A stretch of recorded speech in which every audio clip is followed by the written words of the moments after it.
Você costuma tomar aquele cafezinho antes do treino para melhorar o desempenho? Sabemos que ele é útil para aeróbico. Será que funciona também para musculação? Suplementação de cafeína no esporte é o nosso tema hoje em Performance Nutrition Entrevista com Davis Gonzalez.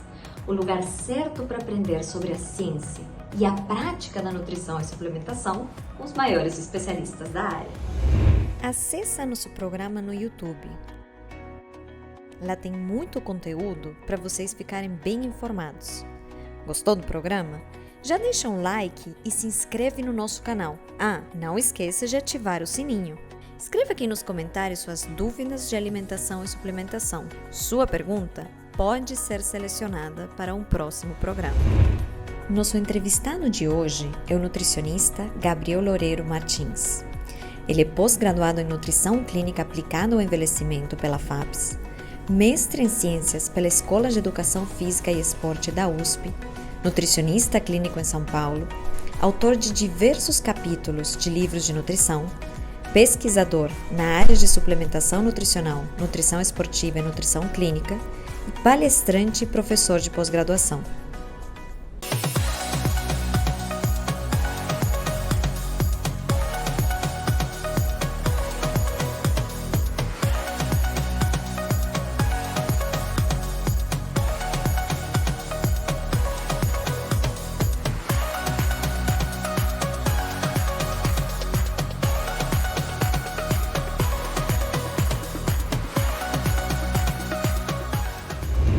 Gabriel, que prazer te receber novamente no programa e com um tema que é da sua maior especialidade, né?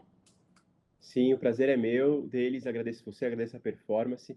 Estou muito contente de estar aqui hoje para falar sobre cafeína, né? Cafeína, um assunto que as pessoas costumam ter bastante dúvida. Vamos então começar assim, umas perguntas mais feitas. Aquele cafezinho, né? Aquele famoso cafezinho antes do treino, ele melhora o desempenho?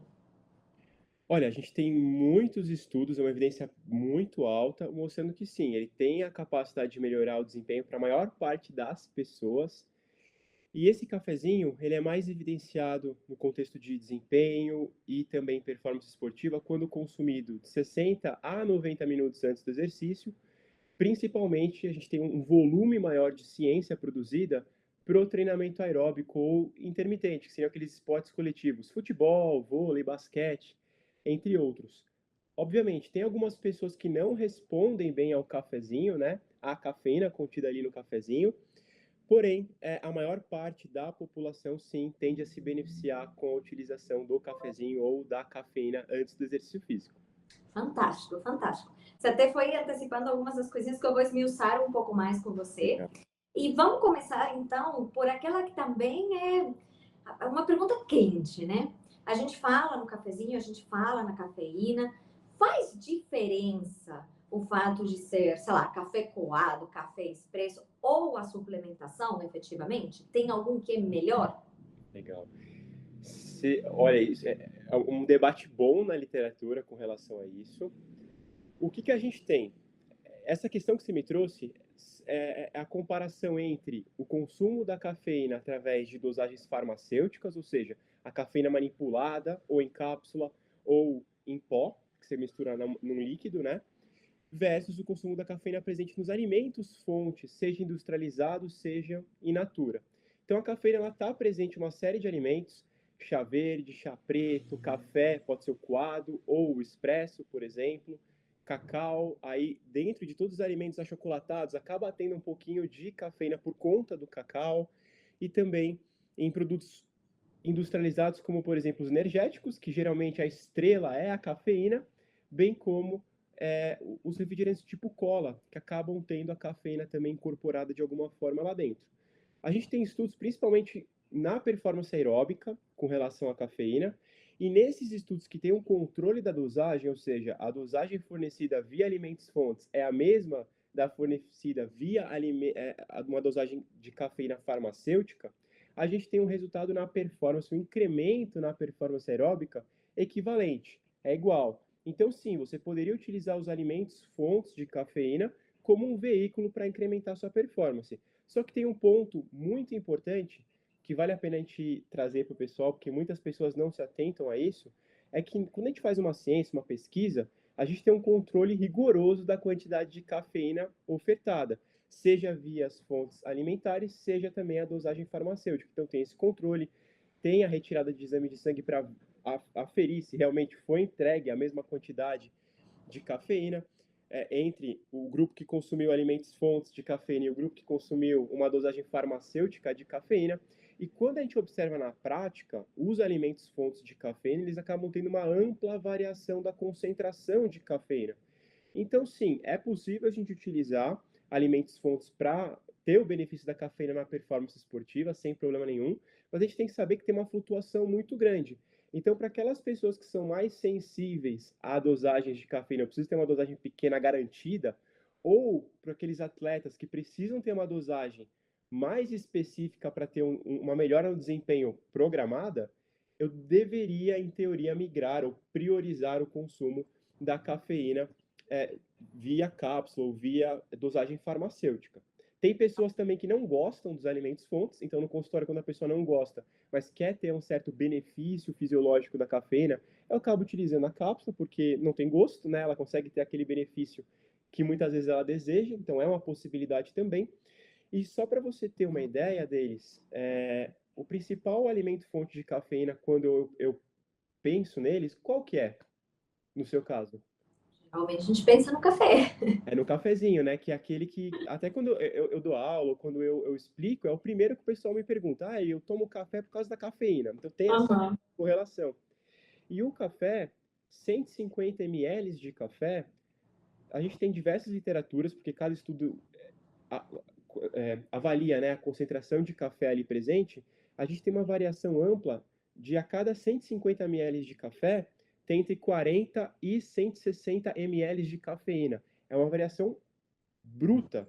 É 3 vezes mais dependendo do tipo de café, do grão, de como ele foi cultivado, a gente pode ter a mais de cafeína. Então, isso é um ponto muito importante que mostra que, sim, é possível a gente utilizar alimentos fontes, mas para as pessoas, principalmente ao meu ver, mais sensíveis ou que acabam sendo competitivas, atletas em si, vale a pena sim a gente utilizar uma dosagem farmacêutica por conta do controle e da garantia da dosagem administrada.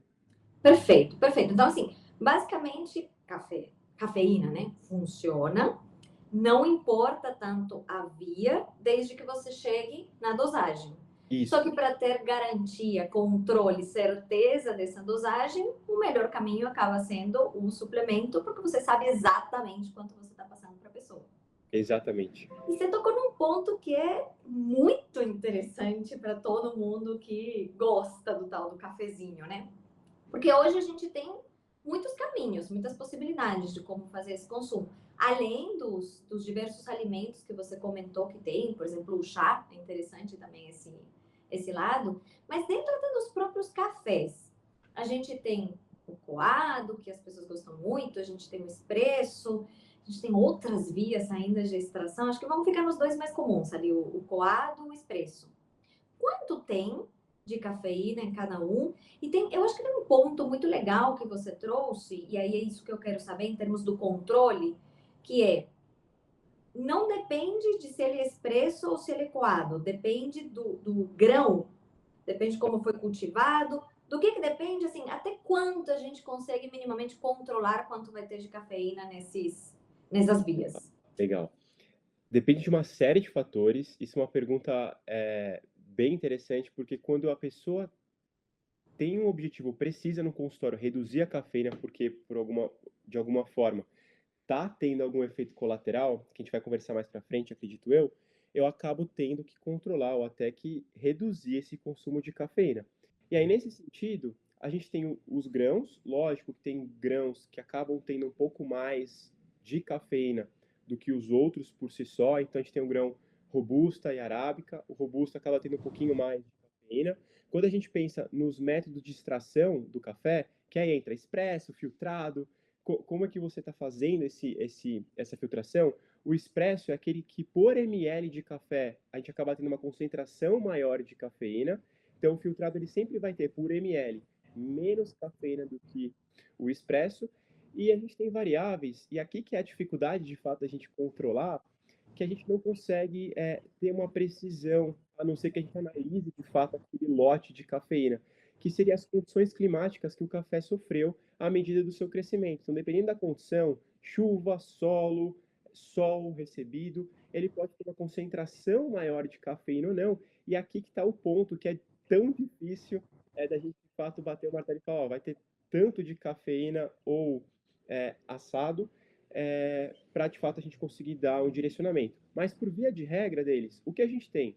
Por ml de café, o expresso é o mais concentrado em cafeína, depois vem o filtrado, e aquele que acaba tendo menos cafeína, e que muitas vezes a pessoa às vezes tem na sua casa, na sua geladeira, é o solúvel.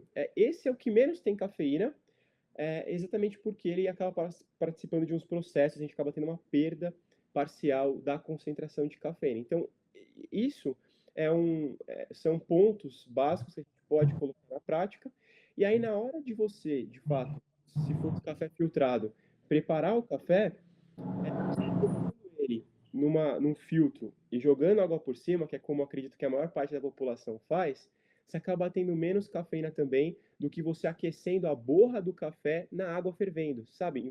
Porque o que eu faço na minha residência eu coloco o filtro, coloco o pó de café e passo a água consumindo o café que sai daí.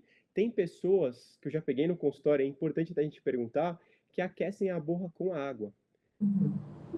Mostra que quando você faz isso, você aumenta um pouco o teor de cafeína de 10 a 15%. Então, isso também é um método da gente conseguir reduzir ou aumentar a cafeína, dependendo do que a pessoa precisa e deseja. Perfeito. E se a gente traduz isso para as pessoas em termos bem práticos, assim, no número. Então, em média, você até falou um pouquinho antes, mas só para a gente fechar, em média, um café filtrado tem quanto de cafeína, um café expresso tem quanto de cafeína, e com aquelas variações aí do filtrado. O que a gente consegue colocar? Em média, o expresso ele acaba tendo uma quantidade de cafeína igual ou maior ao seu volume em ml. Então, por exemplo, um expresso vai ter 50 ml ou 100 ml. Geralmente varia dependendo do tipo de expresso que você pede, né? E aí você pode considerar que vai ter, no mínimo, a mesma quantidade de cafeína do que tem de ml, no mínimo. A grande maioria acaba tendo 150% de cafeína do que o próprio ml, tá? Mas é que isso varia muito deles, então realmente eu até fico um pouco receoso de falar uma quantidade, Claro, porque tem bem uma... diversos estudos e acabam colocando. Quando a gente vai para o filtrado, a gente já pode considerar que o volume de líquido é em si maior do que a concentração em miligramas de cafeína, tá? Então, a gente acaba tendo essa diferença. Quando a gente vai para um solúvel, aí eu considero que o solúvel dificilmente, 150 ml, vai ter mais de 50 miligramas de cafeína. Realmente uma quantidade muito menor, acaba ficando mais parecida à concentração de cafeína num café solúvel, da concentração de cafeína que a gente encontra no chá verde, no chá preto. Então você acaba diminuindo bem, e isso é interessante para quem gosta daquele saborzinho do café. Embora o solúvel, ao meu ver, não seja tão gostoso que nem o expresso, mas no solúvel você consegue manter, de certa forma, esse sabor, essa característica, diminuindo a cafeína e com uma alta praticidade. Então é uma forma que a gente tem também de conseguir Já dá uma fazer. noção, sabendo que tem grandes variedades e que, inclusive, esse é um dos pontos fundamentais, né? Essa grande variedade é o ponto a favor da suplementação, porque a gente consegue controlar. E Exato. aí, já que dosagem é o que interessa, a gente vai escolher em função de conseguir controlar, sendo mais ou menos relevante para o caso.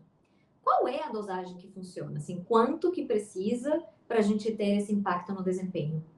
Tá. A gente tem uma dosagem clássica, que é aquela que ao longo de anos se provou ser segura. Só que a gente tem uma flexibilização da dosagem nos últimos anos. Então, dependendo do objetivo que você quer, a gente tem uma banda maior ou menor de dosagem efetiva.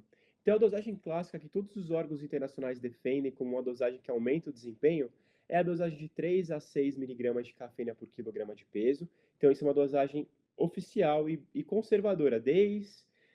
Antes dos anos 2000, a gente tem a defesa dessa dosagem, e com o tempo ela se provou ser conservadora e se provou também efetiva para a maior parte da população, tá? O que a gente tem? Na última década, a gente começou a ter um pouco mais de volume de pesquisa, tanto com dosagens altas quanto com dosagens baixas, e a gente conseguiu ter uma clareza maior a ponto de todos os órgãos colocar como uma dosagem efetiva uma dosagem de 2 miligramas de cafeína por quilograma de peso. Então, essa dosagem baixa já é considerada efetiva, principalmente para exercícios aeróbicos. Então, se você é um pouco mais sensível, mas você quer de alguma forma utilizar a cafeína, se sente bem, essa é uma dosagem inicial que a gente pode pensar em utilizar, porque ela já tem um respaldo bom. E algumas pessoas, aqueles consumidores pesados de cafeína que adoram 3 cafezinhos por dia, 4 cafezinhos por dia, tem algumas evidências mais baixas ainda que acabam colocando que, de fato, uma dosagem de até 9 miligramas por quilograma de peso de cafeína pode sim melhorar a performance. Lógico que a gente tem riscos aumentados de alguns efeitos colaterais, mas sim, a gente tem essa banda. Então, de forma simples e direta, dosagem ergogênica clássica de 3 a 6. Banda de possibilidade de 2 a 9. Fantástico. Gabriel, e assim, ponto de novo a favor da suplementação, né? Que a gente consegue, mais uma vez, controlar quanto de fato a gente está dando para a pessoa. E considerando que miligramas de cafeína não é tão pouco assim, quando a gente pensa em 2, 3, 4, 5 por quilograma, né? Sim. Para chegar nessa quantidade, como o café, que a gente não sabe, não tem ao certo o controle de quanto está dando. Pode ser que esteja passando, pode ser que esteja ficando aquém. E a pessoa acaba tendo que consumir bastante cafezinho, que tem também alguns efeitos colaterais aí não tão desejáveis, né? Em função de tolerância do estômago, de ser mais agressivo, tudo isso. Então, acho que temos ali outro pontinho a favor da suplementação. Mas agora vamos pensar, então, nas pessoas. Porque você já comentou, serve para todo mundo, então entendo que isso serve tanto para o praticante quanto para o atleta. A gente cuida mais, no caso do atleta, do controle da dosagem certa, né, para ele ter o objetivo desejado. E o tipo de esporte? Você tem mencionado bastante aeróbio. Então, conta um pouco, assim, de em qual esporte funciona melhor, mas se também funciona para musculação, por exemplo. Legal. A gente está entrando também no posicionamento das grandes instituições. Então, o primeiro deles, eu vou pincelar aquilo que é um consenso entre as maiores instituições e aquilo que eu acredito que seja uma tendência até para quem está vendo a gente, saber que as evidências elas vão se transformando e se consolidando. Então, quando uma grande instituição se posiciona, é porque tem muita, muita ciência por trás respaldando aquele uso e, de fato, a gente tem uma segurança maior, uma tranquilidade maior de utilizar no consultório, de conseguir ter um efeito esperado. Então, é interessante a gente fazer esse paralelo entre a evidência mais robusta e boas evidências que, com o tempo, podem sim se tornar um posicionamento de uma grande instituição. Então, o que a gente tem hoje como evidência mais robusta, que eu diria até que é difícil de ser contestada porque são órgãos muito grandes. Então a gente tem que o Comitê Olímpico Internacional, que é o comitê das Olimpíadas, então é um órgão extremamente relevante, que o Colégio Americano de Medicina de Esportes, que é o maior órgão de medicina esportiva dos Estados Unidos, e que também o Instituto, a Sociedade Internacional de Nutrição Esportiva, que é um órgão americano também de muito respeito, esses 3 órgãos, eles colocam a cafeína como um suplemento de muita relevância e com muita evidência científica para melhorar a performance de exercícios aeróbicos, aqueles que são, por exemplo, uma corrida, um ciclismo, uma natação, que tem uma duração superior a 3 minutos, tá? Isso seria como definição do exercício aeróbico. A gente tem também que a cafeína ela é muito efetiva para exercícios sprints, então aquela corrida rápida, 100 metros, 200 metros, que a gente precisa, de fato, sentir um vigor, um bem-estar e correr o mais rápido que a gente consegue. A gente tem também que para atividades intermitentes, aquela que a gente tem explosão e caminhada, explosão e caminhada, a cafeína também é um suplemento com um alto grau de evidência. Aqui a gente encontra principalmente o futebol, que às vezes a gente tem aqueles arranques, aqueles períodos que o jogador ele não está correndo tão rápido, o basquete, o voleibol, a gente tem o rugby. Então, a cafeína acaba tendo uma grande evidência para isso. E aí, quando a gente observa estudos muito bem conduzidos, inclusive eu e o meu grupo de pesquisa, a gente pôde publicar também um estudo com relação à cafeína nesse tipo de exercício, mas que essas grandes instituições, elas ainda não se posicionam, tendo instituições também fortes, mas não tão fortes que nem essas, como, por exemplo, o Instituto Australiano de Esportes, a gente tem que a cafeína ela pode sim, aparentemente, ser ergogênica para exercícios de força. Aqui entra a musculação, principalmente quando a gente tem pouca repetição, 6 séries, 4 séries, 2 séries, que a gente precisa, de fato, sentir um bem-estar para puxar uma carga maior. Levantamento de peso olímpico, por exemplo, o indivíduo tem que fazer uma repetição, mas é com uma intensidade muito alta. E a gente tem o Instituto Australiano se posicionando que a cafeína já teria uma grande evidência para esse tipo de performance. O Comitê Olímpico Internacional ainda não se posiciona, acho que ele está esperando juntar mais ciência para ele dar o aval dele, mas na pesquisa que eu pude fazer com o meu grupo, a gente conseguiu achar a cafeína aumentando a performance desse tipo de exercício. A gente pensa que a cafeína é sim efetiva para a força muscular. Então hoje a gente tem que ela é muito evidenciada para esportes intermitentes, sprints de curto prazo e exercício aeróbico, e ela começa a ganhar um corpo que, ao meu ver, faz sentido para a performance na musculação, tá? Mesmo não sendo o core business dela, de uso, na prática, no consultório, eu vejo que sim, as pessoas gostam de utilizar e tendem a se beneficiar para a musculação. Perfeito. Então, assim, em resumo, porque para mim você citou aí todos os esportes. Sim, Onde que ela não funciona? então, ela não funciona, eu não diria que é uma característica esportiva específica, é uma característica individual. Então, tem pessoas que não vão se beneficiar da cafeína, mas não por conta do esporte, sim por conta da característica dela. Agora, quando a Metabolismo gente. e genética pessoal. Isso. E quando a gente entra na magnitude de melhora, é o quanto ela vai se beneficiar da cafeína. O delta de melhora frente ao não consumo.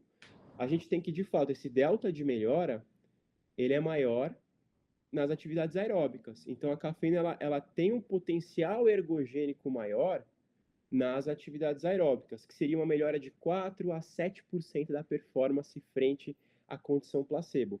Quando a gente olha exercício de força, que é onde ainda está uma lacuna meio nebulosa ou com menos evidência, a gente tem uma melhora de 1 a 3%. Então, sim, a cafeína pode melhorar a força, mas quando a gente pensa nas evidências mais robustas e numa magnitude de melhora maior, é o treinamento aeróbico, tanto que quando a gente pensa em cafeína, no senso comum, a gente pensa na performance aeróbica propriamente dita. Perfeito, fantástico. E vamos deixar esse pequeno gancho da questão pessoal, das situações em que ela não funciona, para a gente responder já já no próximo bloco. Legal.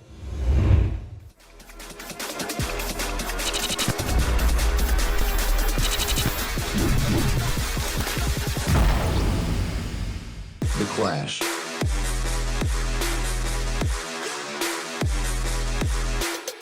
The Clash.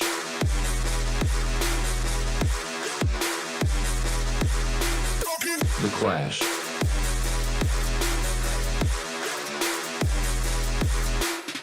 The Clash.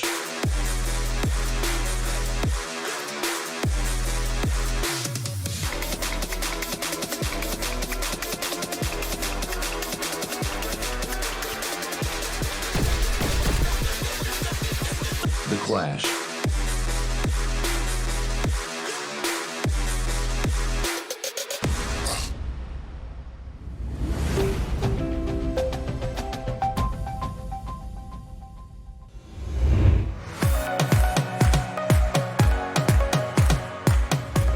Gabriel, hoje na Nutri Responde, vamos resumir, assim, bem resumindo para as pessoas, o que temos de evidência dos dois lados, de benefício e também esse outro lado que nem é tão explorado, mas que é importante a gente abordar, que são possíveis malefícios.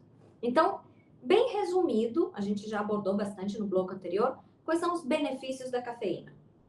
Tá. Os principais benefícios da cafeína estão relacionados aos seus efeitos a nível do sistema nervoso central. Então, aqui onde a gente tem mais estudo, mais evidência, e a gente tem, entre os benefícios, o aumento da capacidade cognitiva, a gente tem também o aumento da atenção, aumento da vigilância, que é um reflexo secundário do incremento dos hormônios, né, da adrenalina em si, no nosso sistema nervoso central. Quando a gente faz exercício físico junto com o consumo da cafeína, tem algumas pesquisas que mostram que aumentam um pouco mais, ou favorecem um aumento um pouquinho mais pronunciado de beta-endorfina, que é um neurotransmissor do bem-estar também, então a gente tende a sentir isso. E aí, de forma complementar e também muito importante, uma redução da percepção subjetiva de esforço. Então, quem consome a cafeína e realiza ou corrida ou musculação tende a aguentar um peso, uma carga alta, sentindo menos desconforto, tá?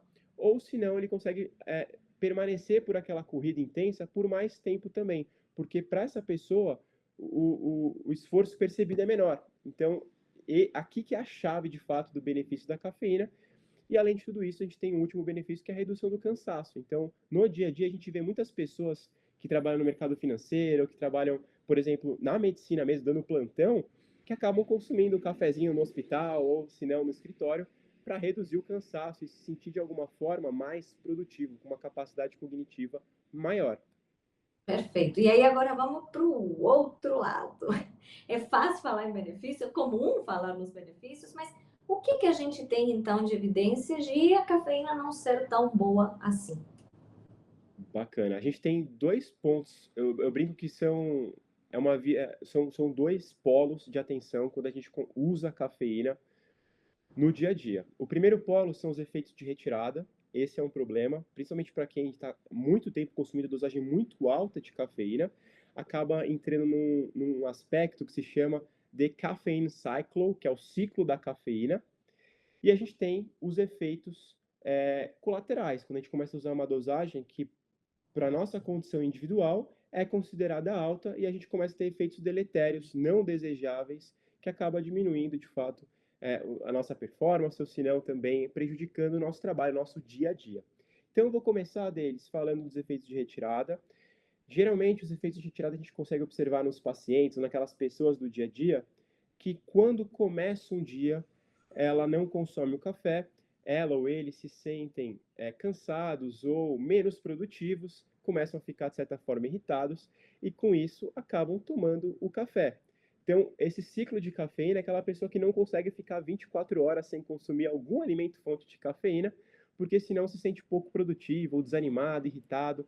Os principais sinais e sintomas dos efeitos de retirada é a irritabilidade, a pessoa parece que está brava, não está conseguindo trabalhar como normalmente. A gente tem também o cansaço excessivo, parece que falta o café para começar o dia dessa pessoa, depressão em alguns casos mais acentuados. Tem gente que às vezes tem dor de cabeça, está tão acostumado que quando não consome tem aquela dorzinha de cabeça, e sonolência. Então a pessoa acaba se sentindo menos produtiva e menos social, conversa menos com as pessoas, porque não consumiu a cafeína e sente que precisa da cafeína para aumentar a capacidade cognitiva, ficar produtiva. Nesse grupo. É você?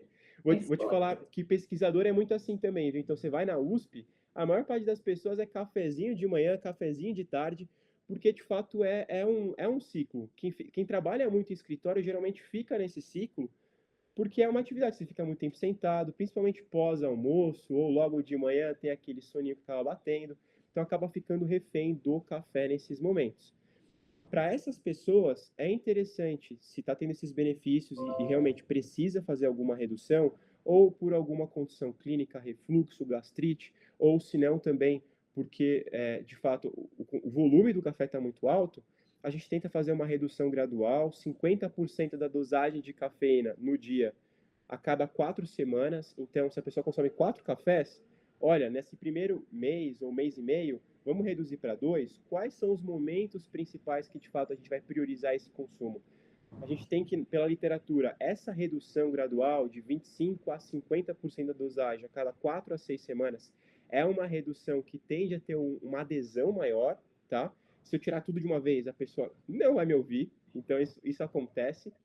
E aí o outro polo, que são os efeitos colaterais, eles acabam acontecendo quando a pessoa de fato consome uma dosagem que para ela é uma dosagem alta, tá? A gente tem que, principalmente acima de 6 miligramas de cafeína por quilograma de peso, a gente tende a ter esses efeitos colaterais mais fortes. Não é para todo mundo, mas é para a maior parte das pessoas. Mas tem pessoas que às vezes com 3, 4 miligramas, por ser mais sensível, já começa a sentir a sensibilidade. Peço para a pessoa ficar com o braço parado, você vê que a mão fica assim, ó. Já está sentindo o coração acelerado, aquela sensação que de fato não é agradável. para essas pessoas, a gente tem alguns efeitos colaterais clássicos, que é a insônia, acaba impactando negativamente o sono. A gente tem, inclusive, estudos mostrando que quando a gente consome uma quantidade de cafeína de 6 a 7 horas antes de deitar, a gente impacta negativamente o sono. Então, esse é um ponto de atenção, o horário do consumo, tentar não consumir no período da noite.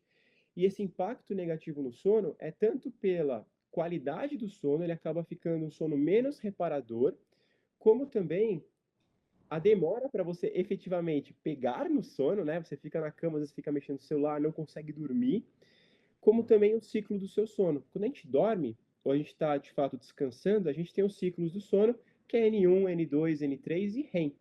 Quando a gente pensa nas fases mais superficiais, N1, N2, e a gente consome café perto da hora de deitar, nesse leque de 6 horas antes, a gente tende a ficar mais tempo no N1.